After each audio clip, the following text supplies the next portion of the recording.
Hey guys, welcome back to the channel. If you're new here, my name is Ali. Oh, every time. Hey guys, welcome back to the channel. If you're new here, my name is Ali. No, I need to do some more. Oh, there we go. No. Hey guys, welcome back to the channel. If you're new here, my name is Ali. I'm a junior doctor working in Cambridge, and today I'm joined by my brother. Hey folks, I'm Taimur. I'm Ali's brother.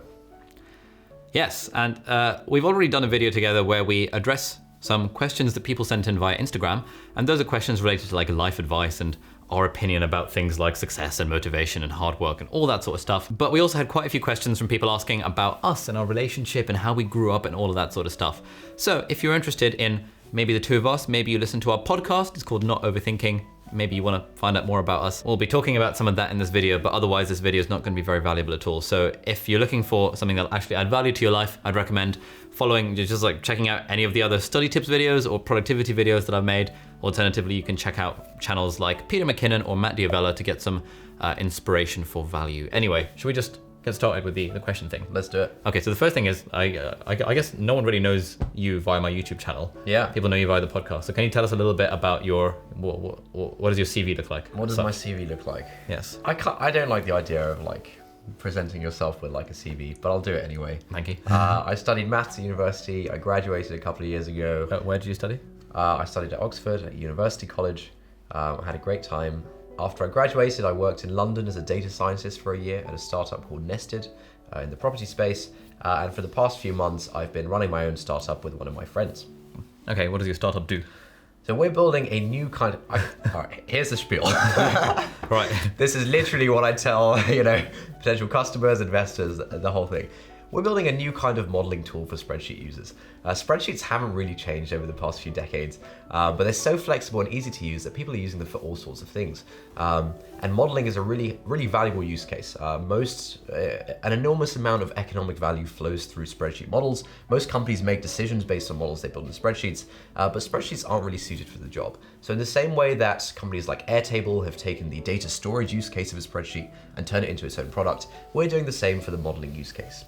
We have two sort of main... How long do you want me to go on for? These meetings can go on for hours and hours. Yeah. So you're basically trying to make a different version of Microsoft Excel. We want to take one of the things that people do in Excel, which is building models. So, if you're run a business, you might have like a financial model to forecast how much money you'll make next month. That's what I mean by model. Okay, so you're building basically an app. Yeah. Yeah, okay. Yes. Right. Building an app to play Microsoft. What you really mean is no one cares at this point. All right, you've said enough. Let's move on. Got it. Right. Question number one is, what is different about you both and what's similar? I mean, I studied medicine, he studied maths. I think actually, one thing which I think is not really that different is the academic stuff. I think it's easy to read a lot into what someone studied at university. And like, quite frankly, there was probably a point when you were considering studying something like maths. And for most of my life, I wanted to be a vet. So like, there's nothing fundamental about us that made me do maths and you do medicine, right? I think it's pretty interchangeable. I agree, yes. So I wouldn't read into that. You seem to be very into the life advice kind of angle on things. I love it. And all the time. I really don't like that stuff. Okay, and we've had various podcast episodes. You can check it out on notoverthinking.com where we've discussed this issue at length about how we feel about life advice. I'm a big sucker for life advice. Taimur doesn't like it. I think he's wrong, but, what else? Yeah, well, I think we're broadly, honestly, pretty similar. Yeah, we dress kind of similarly. Yeah. You're wearing my t-shirt right now. Is that mine? That might be French. No, I actually bought this one. Yours as well. So my tactic when it comes to grey t-shirts is that I try every single brand's grey t-shirts, and I've settled on the Abercrombie ones and the All Saints ones as being like a really good, good fit. It doesn't shrink in the wash too much, and looks reasonably good. French Connection one, not a massive fan of, but you stole my shirt. Anyway. Yeah. Right. What do you both usually fight about or disagree on? Oh, it's from the same person. We used to fight all the time. We used to fight about everything. You used to fight about it, yeah, absolutely. And the fights used to get pretty brutal. For the record, I used to win most of them. He did win most of them. I was bigger though. At the time. This was like when we were like 11, 12. Yeah. And I had the advantage of being slightly bigger. Now you're slightly bigger than I am. Taller, rather. What do we disagree on? We disagree on the life advice thing. I think broadly we have similar views. It kind of depends how you define terms. I feel like we agree about most things in life. Yeah, I think we both kind of think in roughly the same way, and we're both pretty reasonable when it comes to the other person's views on things, and so I think we kind of get each other. Right. Is there anything that inspires you about your brother? Question applies to both of you. I didn't sign up for this. So, I quite like how you seem to come up with like original ideas. Okay. So my thing is that I read about things on the internet and in books and in podcasts and stuff, and then I repackage up those ideas and kind of sell them with my own spin on them. Whereas I feel like you spend a lot of your time actually kind of observing the world and thinking about, I wonder why that's the way that it is. Whereas I would just completely miss that observation and spend my time thinking about what's the next video I can make. Right. So that inspires me about you and encourages me to be a more like original thinker. Oh, thank you. I'm glad you said that because that is something I'm trying to do. So Good. I'm glad you appreciate that. That's I'm right. also glad you said that because the thing I find inspirational about you is that, yeah, I feel like you just get stuff done. You know, you sort of commit to things and follow through, and that's something I'm not particularly good at. Maybe I'm too caught up in trying to be original or trying to do something novel. I think there's a lot of times when I should just get things done. And I think you're pretty good at that. Nice. All right, moving on. Growing up, did you feel pressured by parents, teachers, etc. to do well academically? Yes, Yeah? I guess. So my thing like in secondary school was kind of very self-motivated. There's this exam that you have to take called the 11 plus to get into grammar school. We got our rankings in this exam when we were in year 7, which is the first year of secondary school in the UK, and I found out that I ranked first in that exam. And so like in my year group. And so like my whole raison d'etre, my whole lingua franca for that for those 3 years was to try and maintain my position as number 1 in the year. And it was a very kind of self-driven thing. It wasn't that my mum was telling me, Ollie, you have to come first. But that was like my whole identity was tied up in this. And so that was sort of an internal pressure based on this external milestone. Yeah, and based on that poor decision you made to tie up your identity in that, I then had to tie up my identity in not wanting to be worse than you academically. And so you kind of screwed us both there. Well, yep, sounds like it. Right. What is up with your Instagram captions? Who's that directed at? You. Oh. I think this kind of comes down to wanting to be like authentic or whatever. Okay, so for the record, can you describe what your Instagram captions are normally like and the thought process that goes into them? So basically my policy with Instagram captions is the same as my policy with wishing people happy birthday on Facebook, which is that I just have a standard format I like have decided on, and I don't do any thinking, and I just do that format because I feel like if you're intentionally sticking to a format, there's nothing really inauthentic about that. Like you're just, there's the format. My happy birthday format, for example, is always all lowercase, happy space, birthday space, and then their first name with the first letter capitalized and then an exclamation mark. It's been like that, honestly, since I've been about 13. It's the same with the Instagram captions. My captions are usually just a single word or a phrase that describes what's going on in the picture. I feel like if I do some thinking, I will get caught up in like, what am I trying to signal here? Or how am I trying to come across? Like, am I really being authentic about this? So I like to just forget about that. Do you know what I mean? I know what you mean, yeah. I choose to actively not do that. But then I'm kind of different in that my whole... Yeah, you're not playing the same game. Once you're the sort of going for the whole public figure thing, then you can kind of Yeah. How has the podcast and your YouTube channel affected your life, both positive and not? So how has the podcast affected your life, Taimur? Honestly, not hugely. It's a fun thing we do every week. It's nice that people listen to it. It's nice to hear people's thoughts. I think it's nice to get our own thoughts out there and kind of have a record of things, because I'll often find that when I'm like hanging out with my friends and we're talking about stuff, it'll often be stuff that we've talked about on the podcast and my thoughts are already like, thought through and solidified on these topics. And so it's really useful just for my own thinking, I think. Yeah, that sounds reasonable. Yes, same with me for the podcast. It hasn't really affected my life that much. The YouTube channel has affected my life massively, but I mean, it's quite nice kind of being occasionally recognized on the streets. It's quite nice being this sort of like F-list celebrity whereby, when people kind of meet me, they like, if they've seen the videos, hopefully they'll already have like a positive image of me, which means I have to work less hard to get them to like me, which is quite nice. Get them to like you. Yeah. That sounds problematic. We can do a podcast episode about this. It's quite nice having the extra money. I mean, there's all these benefits of having a YouTube channel. Why is your username refrigerated? Was that you trying to be authentic as well? This was not me trying to be authentic. Was it trying to be ironic? No, not ironic either. I think when I was about 13, here's a story. When I was about 13, I decided, oh man, I really need to get my life in order. And the thing that I thought would get my life in order is that if I had like a consistent username across all my kind of online things. Okay, which at the time was various forums and stuff. Yeah, so I think before that I had a username called like Frogger22, a bunch of other even more embarrassing ones. Yeah. However, also when I was 13, I was binge watching Naruto, and on the website that I watched on, narutospot.net, shout out to them, there was like a chat box, and someone had a username called Desk Lamp. And I thought that was hilarious. I thought like, whoa, they've just like taken an object and that's their username now. And I was like, okay, cool. That's a nice format. I want to like think of an equivalent. And so I think I kind of settled on refrigerator. And occasionally that's taken and I go with refrigerated. Oh, that's very well thought through.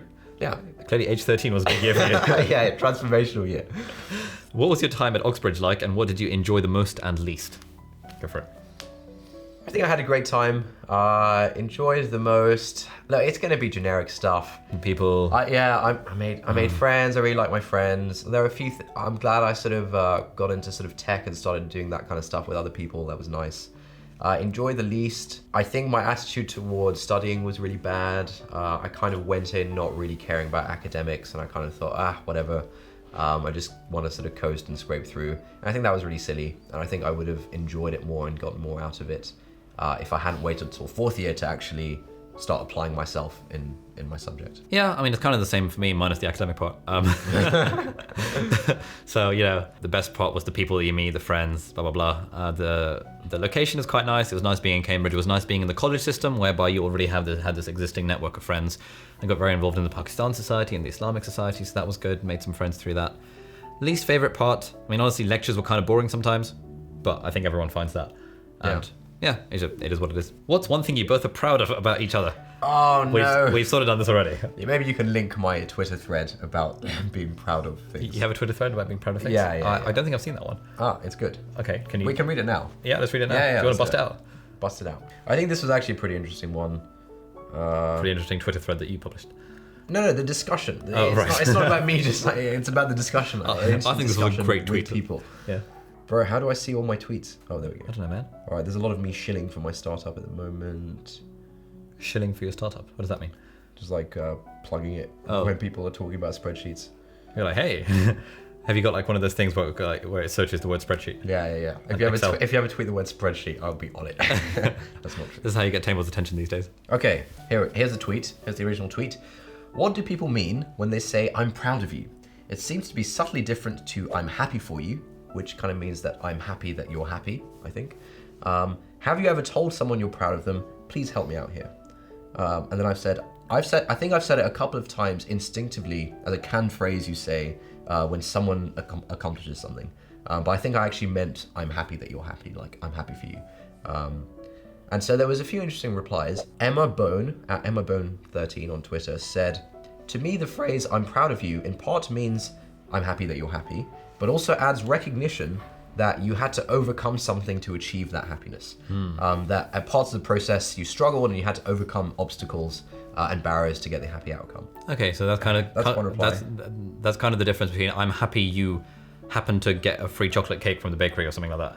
Or I'm happy that you had this food that tasted good. But it's not, I'm proud of you for having a good meal. Unless you cook that meal yourself. Like, I'm proud of you for cooking that meal. You're acknowledging some kind of effort. Yeah. Adam at It Is Ads on Twitter said, I think it means I'm happy for you, and also I feel like I've had some hand in your success. He said that's how he usually reads it, but that might be very cynical. I thought that was interesting. Okay. And we'll link the rest of the tweet thread if you want to have a look at the rest of it. Wow, okay. Just shut that one down. Sorry. Does Ali brag a lot about his accomplishments? I think this is an interesting one because I don't think you outwardly do.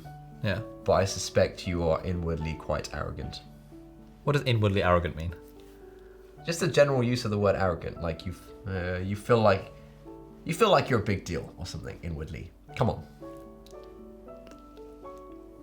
You're inward. Come on. What's the difference between that and being confident in your book? Sorry? What's the difference between that and being confident in your book? I think it comes down. Okay, I think it's linked to the spiel you say about diversifying your identity, and I'm on board with that.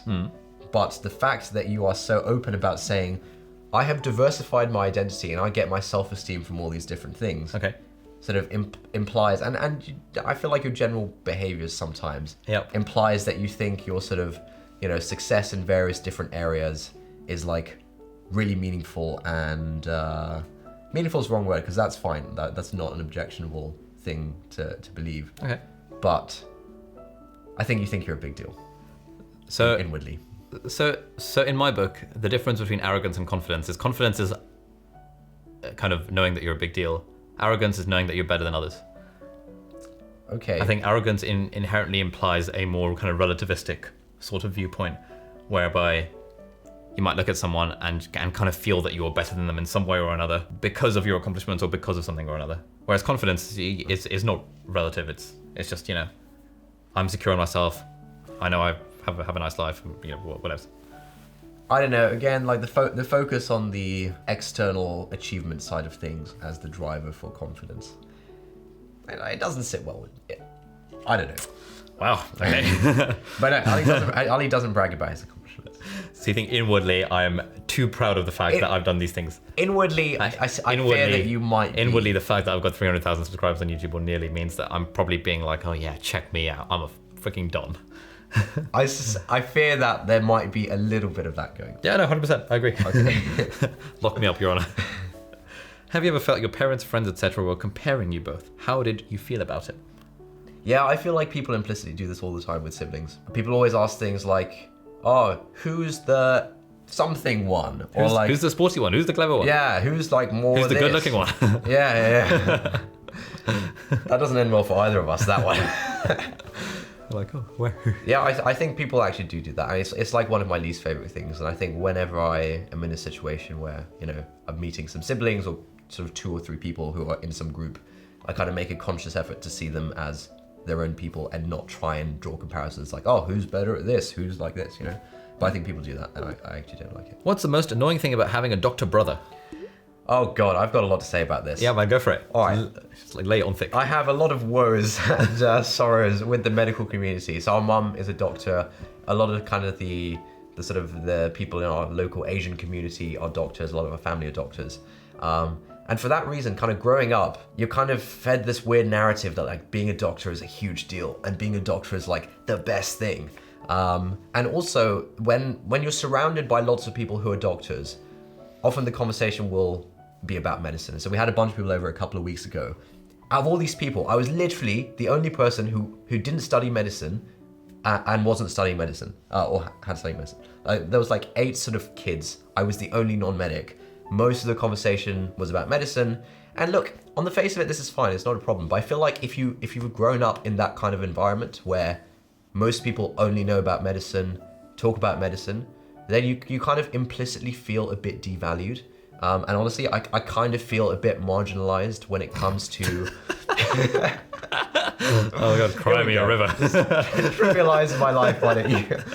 Why do you feel marginalized? I'm being deadly serious. You're part of a marginalized community, yeah. If anyone understands what I mean, please reach out. We can start a support group.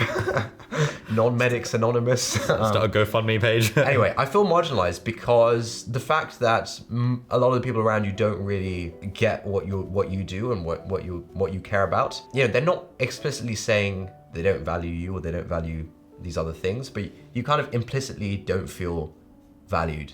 And often, like, you know, when we go to, you know, family events and stuff, like we had a wedding in Pakistan a few months ago, and, you know, all the family from around the world kind of converge on this one place, and you haven't seen all these people for a few years.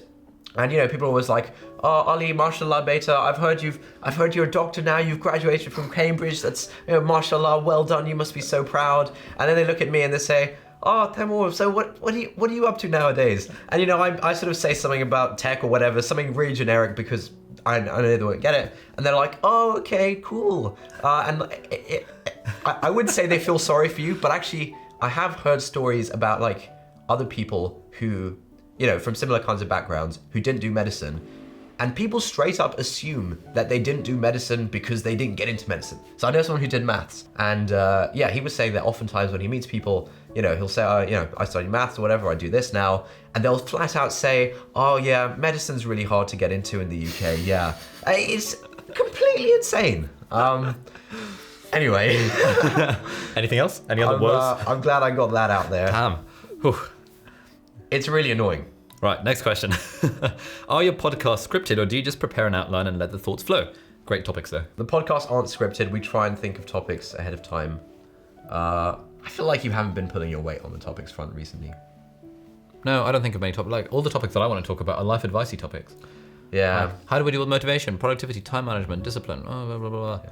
And whereas the topics you want to think of are like, I wonder why people say that they're looking for ambition in a partner. Or what makes a silence comfortable?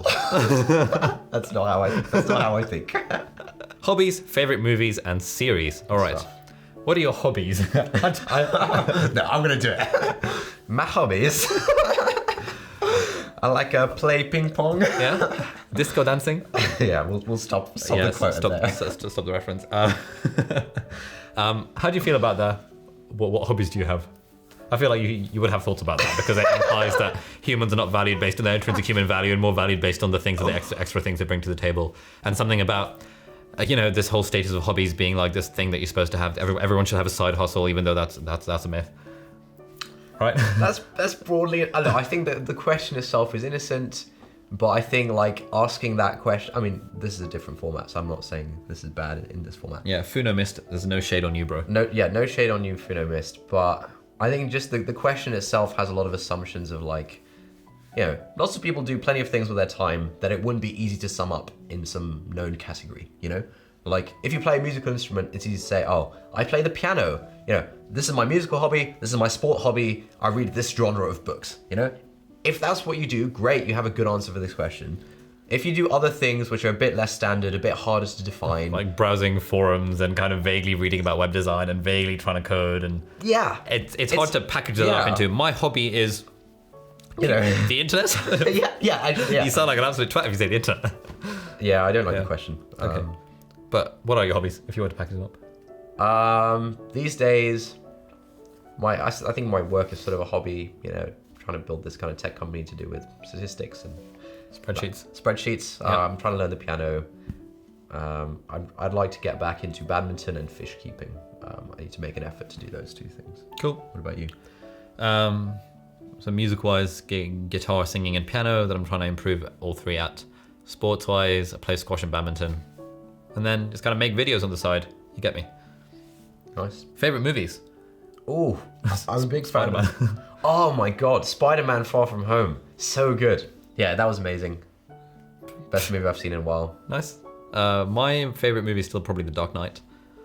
Really? Yeah. I just haven't seen something that comes close to toppling that as like, wow, this is a masterpiece. Yeah, I guess. Anyway, favorite series? Game of Thrones, obviously. Naruto.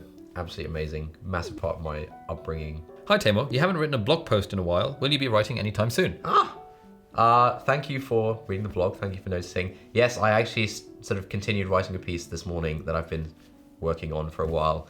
The whole my current lifestyle has sort of thrown my writing routine out of whack, which is really just a bad excuse for saying I haven't written properly in a while, but I'm getting back into it. Don't worry. What sort of stuff do you write about? Can you plug your blog to the viewers? Yeah, sure. I have a few pieces about very tangible topics that I'm interested in, things to do with business and tech and the economy.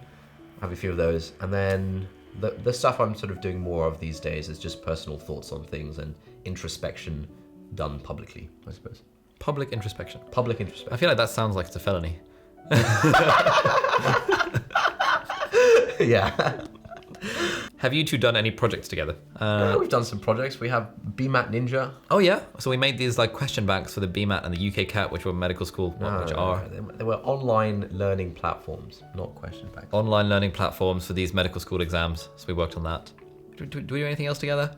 We used to play World of Warcraft together. I rember there was one summer when we were kind of. You referred me and we were kind of leveling up together. Yeah, that was fun. Sick. That was a sick project. That was really good. Mate, we should do that again sometime. That'd be so good. Yeah, maybe not. And that's it. That actually brings us to the end of our little Q&A, kind of talking about each other and stuff. All right. Yeah, if you guys enjoyed that, let us know in the comments and stuff. And you should definitely follow our podcast at notoverthinking.com, available at all podcast players and things. If you like this sort of thing, I'll put a video over there. Where Taimur's face is, that will be like the previous video that we did about kind of life advice and stuff, and a little playlist of other kind of life advicey videos. But yeah, thanks for watching and see you later. Bye.